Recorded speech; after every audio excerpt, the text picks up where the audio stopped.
Hey everyone, कैसे हैं आप सब लोग। आई होप आप सब अच्छे होंगे। इंडिया में समर वेकेशन ओवर हुई और यहाँ पे जस्ट अभी समर वेकेशन स्टार्ट हुई है। सुबह का 6 बजा हुआ था और हम सब लोग आधी अधूरी नींद में थे और किसी तरीके से हमने भागते हुए ट्रेन पकड़ी। 1 मिनट बचा हुआ था, जैसे ट्रेन के अंदर एंटर हुए सारी ट्रेन खाली थी। देख के कि पूरी ट्रेन खाली है, ध्रुव तो बहुत खुश हो गया। उसने एक एक कैबिन जाके दिखाया कि ये भी खाली है, ये भी खाली है।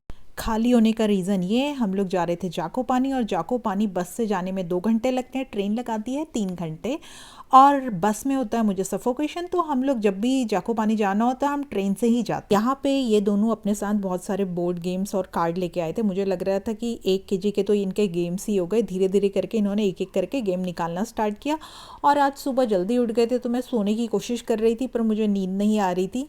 आज हम लोग जाने वाले थे जाकोपानी में कौशिका वैली। वो ट्रैकिंग करने के लिए बहुत अच्छा स्पॉट है। थोड़ी देर बाद मैंने विंडो ओपन की और बाहर का व्यू देखना स्टार्ट किया। बाहर का व्यू ना सच में बहुत अच्छा था। ऐसा लग रहा था कि मिनी स्विट्जरलैंड हो। यहाँ के जो घर थे वो टोटली डिफरेंट थे। ये जो विलेज एरिया है यहाँ पे विंटर्स में टेम्परेचर बहुत कम रहता है, -50 और कभी कभी तो -20 में भी चला जाता है। फिर हम पहुँच गए यहाँ पे जाकोपानी। जाकोपानी पहुँचने के बाद हमने लोकेशन देखी एग्जैक्टली हम लोगों को जाना कहाँ है। जिस वैली में हमें ट्रैकिंग करने के लिए जाना था वो यहाँ से 20 मिनट्स आगे थी, तो उसके लिए हमें यहाँ से बस पकड़नी थी और यहाँ पे अलग अलग प्लेटफॉर्म्स बने हुए थे और हमें एक बस दिखी। ये बस तो नहीं, ये मिनी बस थी जिसने हमें 20 मिनट्स में हमें वैली पहुंचा दिया। तो आज हम लोगों का प्लान ट्रैकिंग करने का था। ये बहुत ही ब्यूटीफुल वैली है जो कि रिवर के पास है और यहाँ पे रिवर के साथ ही हमें ट्रैक करते हुए जाना था। सुबह सुबह तो ठंडा था और 10 बजे के टाइम पे यहाँ पे टेम्परेचर काफ़ी ज़्यादा हो गया था, तो हम लोगों ने क्या किया, अपने अपने जैकेट निकाल के बैग के अंदर पैक कर दिए।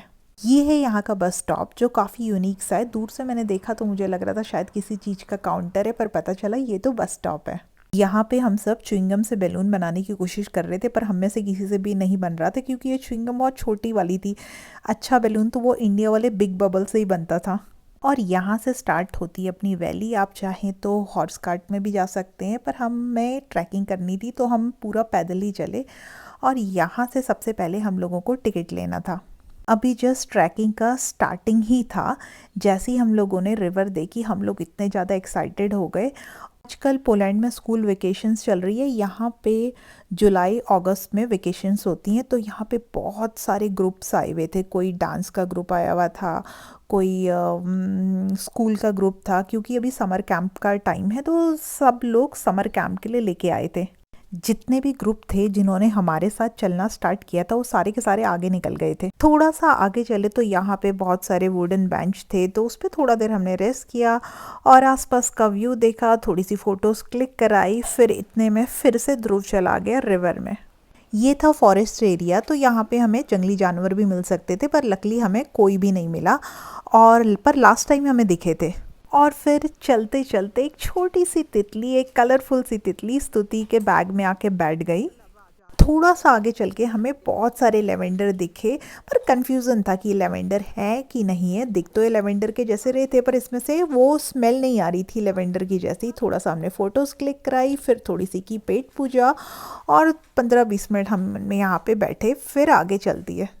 यहाँ पे ट्रैकिंग के बहुत सारे रूट थे, आप अपने अकॉर्डिंग किसी भी रूट में जा सकते थे। ये था एकदम सिंपल वाला रूट। फिर इसके बाद ध्रुव और स्तुति ने डिसाइड किया कि हम इस रूट से जाएंगे। और यहाँ पे थी खड़ी चढ़ाई जहाँ पे हमें चेन पकड़ के जाना था। अगर चेन पकड़ के नहीं जाओगे तो डेफिनेटली आप नीचे गिरोगे ही गिरोगे।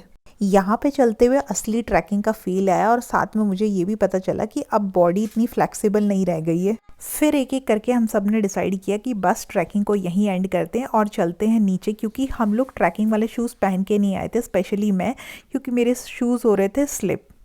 ऊपर चढ़ना जितना मुश्किल था नीचे उतरना भी उतना ही मुश्किल था। किसी तरीके से हम अपने आप को संभालते हुए पहुँचे नीचे। पानी देख के हम सब लोगों से रहा नहीं गया, हमने जल्दी से अपने शूज़ खोले। पर जैसे ही हमने पानी में पाँव डाला वो इतना ज़्यादा ठंडा था कि 10 सेकंड भी हम पानी के अंदर पाँव रख नहीं सकते थे। बाहर का टेम्परेचर 25, पानी का टेम्परेचर -10 होगा। यहाँ पे मेरे पीछे शीप्स हैं, बहुत सारी हैं ये। इनसे बनी हुई फ्रेश चीज़ और फ्रेश मिल्क भी यहाँ पे मिलता। मैंने ना मूवीज़ में देखा है शीप के जैसा मिलता जुलता सा कैटल डॉग होता जो उन्हीं के साथ रहता, उससे ही हम ढूंढ रहे थे और फाइनली हम लोगों को मिल गया जो साइड में था, इन्हीं का जैसा दिखता था, सेम टू सेम। ट्रैकिंग ख़त्म करके बस पकड़ के हम पहुंच गए जाकोपानी। और ये है जाकोपानी का क्यूट सा मार्केट। इतना ज़्यादा चलने के बाद हम में से किसी के भी पास इतनी एनर्जी नहीं बची थी, तो हमने सोचा चलते हैं होटल में और अपने बैग वहाँ पे जाके रखते हैं। जब हम बहुत ज़्यादा थके हुए होते हैं तो बैग का वेट भी बहुत ज़्यादा लगने लगता है। सेम हमारे साथ यही हो रहा था, बैग हमें बहुत ज़्यादा भारी लग रहे थे। लग रहा था किसी तरीके से हम होटल पहुँचे।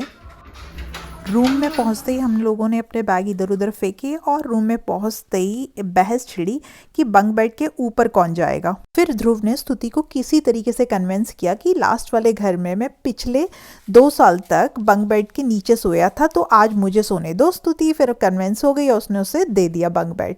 बंक बेड के ऊपर बैठते ही ध्रुव ने स्टार्ट कर दिया अपना गेम। रूम इतना खास नहीं था पर इसकी बालकनी थी बहुत खास। ऊपर से हमें स्टिच दिखाई दिया, इसके दिखते ही हम फिर से रूम में लॉक लगा के अपनी थकान भूल के हम फिर से नीचे चले गए इससे मिलने के लिए। आपको ऐसे ही मिलने नहीं दिया जाता, अगर आपको इससे मिलना है, इसके साथ फ़ोटो क्लिक करवानी है तो आपको इसे पैसे पे करने होते हैं। आजकल लबूबू डॉल इतनी ज़्यादा फेमस हो रखी है कि हर जगह वही देखने को मिल रही हैं और मुझे ये क्यूट से उनके बैंड दिखाई दिए। मैं इनसे पूछ रही थी कौन सा बैंड क्यूट लगेगा। इसके बाद हम लोगों को जाना था सनसेट पॉइंट, पर समर में यहाँ सनसेट बहुत लेट होता है, तो इन लोगों ने डिसाइड किया कि हम स्विमिंग पूल चले जाएंगे। उसका व्यू भी बहुत अच्छा है, ऊपर का ओपन स्विमिंग पूल है। चला गए अपने पापा के साथ स्विमिंग पूल। हम दोनों, स्तुति और मैं, बहुत ज़्यादा टायर्ड हो गए तो हमने डिसाइड किया हम स्विमिंग पूल नहीं जाएंगे, हम आसपास ही घूमेंगे। ये स्विमिंग पूल इतना बड़ा था कि इसे एक्सप्लोर करते करते ही हम लोगों का टाइम निकल गया। सनसेट पॉइंट में जाने के लिए बहुत ऊपर चढ़ना था और आसपास मुझे कोई दिख भी नहीं रहा था, तो मुझे लग रहा था ये कैसा सनसेट पॉइंट है कि दूर दूर तक कोई दिख भी नहीं रहा है। ऊपर पहुंचते ही नज़ारा बिल्कुल चेंज था। यहाँ पे ऑलरेडी लोग अपनी चेयर लगा के, अपनी मैट लगा के पहले से ही बैठे हुए थे। सनसेट पॉइंट के साथ साथ यहाँ पे एक अच्छा सा व्यू भी मिल रहा था। ये पूरे के पूरे जाकोपानी का व्यू था। यहाँ से थोड़ा देर हम लोग यहाँ पे बैठे, आसपास देखा और यहाँ से ना व्यू इतना ज़्यादा अच्छा था कि यहाँ से जाने का दिल ही नहीं कर रहा था। लग रहा था कि यहाँ पे आराम से बैठे रहो। और फिर 30 मिनट के बाद सनसेट हो गया। सनसेट के बाद वापस जाते हुए स्तुति ध्रुव को बड़ा कन्फ्यूज़न था कि ये स्टैच्यू है कि कोई रियल मैन है, क्योंकि इससे पहले पीछे एक रियल मैन स्टैच्यू बना हुआ था। तो आज का व्लॉग मैं यहीं पे एंड करती हूँ। आई होप आज का व्लॉग आपको